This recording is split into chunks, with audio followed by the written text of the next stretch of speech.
Coach Nonoy Neri napakamot sa ulo dahil sa ginawa ng referee sa Japan. Ito yung naging laban ni Rene Cuarto versus Iwata. Pagdating nga po sa round 6, bumagsak itong si Rene Cuarto.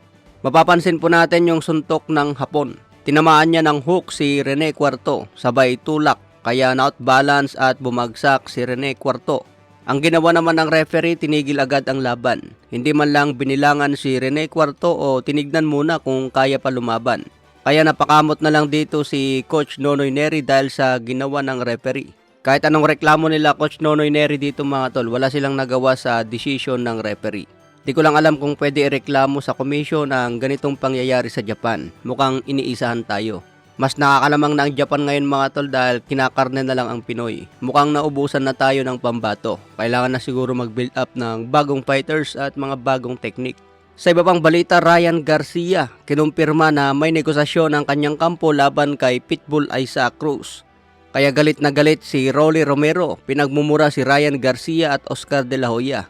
Sinayang daw nila ang oras ni Rolly Romero, wala daw kwentang kausap ang kampo ni Ryan kasama si De La Hoya at The Zone. Sinasabi daw ni De La Hoya na mataas ang demand ni Rolly Romero, hindi kayang bayaran ang demand na pera. Pero palihim na raw na nakipagnegosasyon si De La Hoya sa kampo ni Pitbull Isaac Cruz. Kaya nagpost si Rolly Romero, siya na raw ang lalaban kay Pitbull Isaac Cruz at ipapalabas sa Amazon Prime. Iniwan din sa ere itong si Rolly Romero, katulad sa pag-iwan ni Ryan laban kay Devin Haney. Mabilis lang magpalit ng kalaban si Ryan mga tol basta wala pang kontrata.